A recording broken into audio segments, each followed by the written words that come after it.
नमस्कार, आप देख रहे हैं द बिहार में आपके साथ मैं हूँ भारती। बिहार सरकार ने एक फैसला लिया है ट्रांसजेंडरों को लेके। बिहार सरकार के नए फैसले के मुताबिक अब ट्रांसजेंडर भी सिपाही और दारोगी की भर्ती में हिस्सा ले सकेंगे। तो इस पूरी खबर पे हमारे साथ बात करने के लिए Reshma Prasad, Reshma National Council for transgender की मेंबर भी है, तो उनसे पूछते हैं कि उनका पहला रिएक्शन क्या है। रेशमा जी, पहला रिएक्शन? बहुत ही अच्छा है, वेरी वेलकमिंग, क्रांतिकारी और माननीय मुख्यमंत्री नीतीश कुमार का हम क्रांतिकारी अभिनंदन करते हैं और हम अपने ट्रांसजेंडर साथियों की तरफ से दिल खोल करके उनको बधाई देती हैं कि उन्होंने एक रास्ता बनाया है और आगे आने वाली पीढ़ी के लिए उन्होंने एक आशाएं जगा दी। हमारे जो आशाएं थी ही नहीं, मर चुकी थी। हमें ये भी ध्यान नहीं था कि हमारे पास ऐसी पीढ़ीगत बदलाव के लिए कोई ऐसा क्रांतिकारी नेता आएगा जो इतने बड़े कदम को आगे लेकर के जाएगा। इस फैसला के पीछे बहुत लंबा संघर्ष रहा है आप लोगों का, उस संघर्ष के बारे में अगर कुछ बता सकें। जी हाँ, वर्ष 2014 में सुप्रीम कोर्ट का जजमेंट आया। उसके पहले भी लगभग 30 सालों से लोग संघर्ष कर रहे थे। हमारे बहुत ही पीढ़ियों के लोग, कितने लोग का मौत हो गई या खत्म हो गए इस लड़ाई को लड़ते हुए। तो निश्चित तौर पे ये बहुत ही बड़ा संघर्ष है और 2014 एक बहुत ही बड़ा मोड़ है और उसी मोड़ से ये शुरुआत होती है। आज जो जजमेंट आए हैं ये सरकार का जजमेंट है, लेकिन हाई कोर्ट में एक केस चल रहा है जिसमें राशन देने के लिए ये केस चल रही थी। उसी केस के दौरान सिपाही बहाली जो चल रही थी उसमें कॉलम नहीं थी ट्रांसजेंडर की और उसी समय सरकार को जवाब देना था। सरकार ने कहा हम बटालियन बनाएंगे और हम बटालियन के इंतजार में हैं। अभी जो रिजर्वेशन या आरक्षण मिला है ये भी बहुत ही अच्छा कदम है, बहुत क्रांतिकारी कदम है, वेरी वेलकमिंग कदम है, लेकिन हम चाहते हैं बटालियन बने और 2% रिजर्वेशन मिले। लेकिन सरकार का जो कहना है कि बटालियन नहीं बन सकती क्योंकि आप लोगों की जनसंख्या बहुत कम है, तो उस पे आप क्या लड़ाई कैसे जारी रखेंगे? जनसंख्या अनुपात के लिए हॉरिजॉन्टल रिजर्वेशन जनसंख्या अनुपात पे नहीं होते हैं। आप एक बहुत बड़ा देख लीजिए, 35% रिजर्वेशन महिलाओं को दिया गया है। क्या 35% महिलाओं की जनसंख्या है? आप बता सकती हैं? नहीं है। और आप डिसेबल पर्सन्स के रिजर्वेशन को देख लीजिए, उनकी जनसंख्या का अनुपात जो 2011 का है और उन्हें 4% रिजर्वेशन है।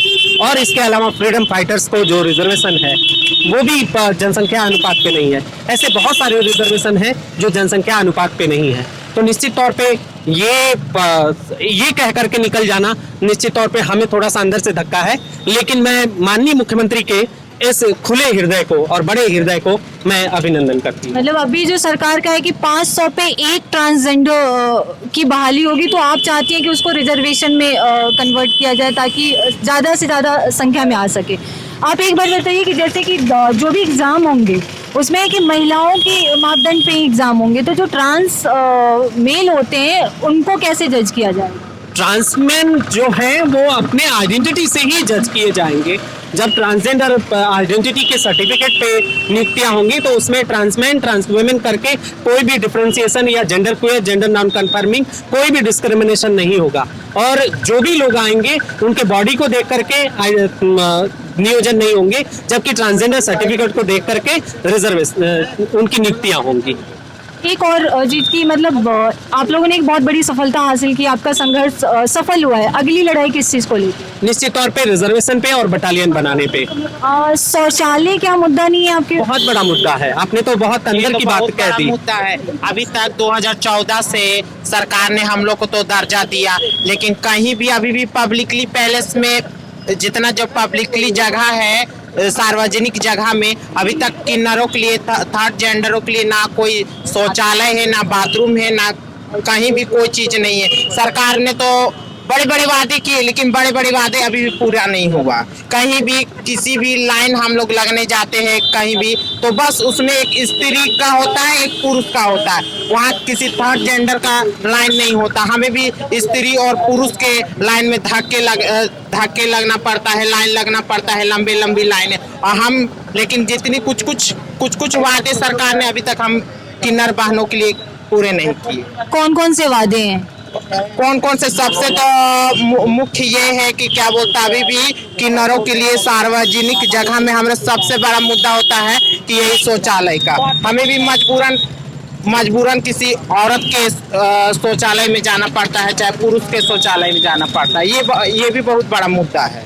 अच्छा, सरकार के इस फैसले से आप कितना खुश हैं? आपको हाँ, खुश तो हूँ मैं बहुत कि हाँ, हम ट्रांसजेंडर किन्नर बहनों के लिए बहुत बड़ा अच्छा काम किया है, बहुत अच्छी काम किया है कि हम भी किन्नर बहनें अगर पुलिस दरोगा के का कार्य करूंगी तो हम भी जितने समाज में बुराइयां हैं, जितने क्राइम हो रहा है, उसको हम लोग दूर करेंगे और जड़ से मिटाएंगे। आप जाएंगी?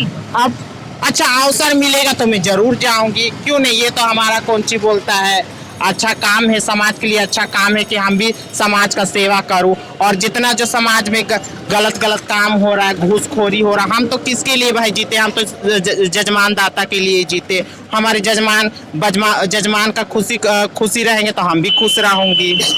मैं किसके लिए कमाऊंगी? मैं तो क्या बोलता, सब तो मेरा जजमाने दाता है। कि सरकार तो आपके हक की बात अभी कर रही है, लेकिन समाज में के लोगों से कैसे डील करेंगी? अगर आप पुलिस में आप लोग जाती हैं तो सोसाइटी में जो हमेशा से सवाल उठते रहे हैं, तो उस चैलेंज को कैसे निपटेंगे आप लोग? निश्चित तौर पे अपने काम से निपटेंगी, अपने काम को अच्छा से अच्छा करके दिखाएंगी।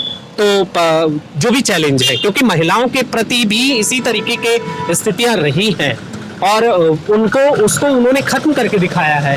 अच्छे से अच्छे जगहों पर, एडमिनिस्ट्रेटिव जगहों पर महिलाओं ने अपने आप को साबित किया है। तो हम transgender, trans women, trans man, gender queer, non conforming और इंटरसेक्स सभी व्यक्ति अपने आप को साबित करके दिखाएंगे। हम उसी ईश्वर के इंसान हैं जिस ईश्वर के महिला और पुरुष है, और हम जरूर उस बदलाव की साक्षी। आलियन की हम मांग कर रही है, ठीक है। तो एजुकेशन वैसे भी बहुत कम होगा ट्रांसजेंडर में, क्योंकि स्कूल से लेके बाकी सारी जगह पे उनको वो मिलता नहीं है, लोग एक्सेप्ट नहीं कर पाते हैं। तो फिर बटालियन कितने लोग, अभी ये खबर आने के बाद कितने लोगों का फ़ोन आपके पास आया, कितने ट्रांसजेंडरों का फ़ोन आया कि वो इच्छुक हैं और करना चाहती हैं? या पूरे बिहार से हमें 500 से ज़्यादा फ़ोन कॉल्स आए हैं, और हमारे जो व्हाट्सएप ग्रुप्स हैं उसमें भी बहुत सारे साथियों ने वेलकम किया है। और उन्होंने लिखा है, सिर्फ मैं पटना की बात नहीं कर रही हूँ, सिर्फ पटना से ही नहीं आका जा सकता है कि पूरा बिहार पटना है, लेकिन पटना एक रास्ता दिखा रहा है। और पूरे बिहार से लोगों के फ़ोन कॉल्स आ रहे हैं कि दीदी हमें भी करना है, दीदी हमें भी करना है, sister I just want to apply तो फॉर द फॉर्म।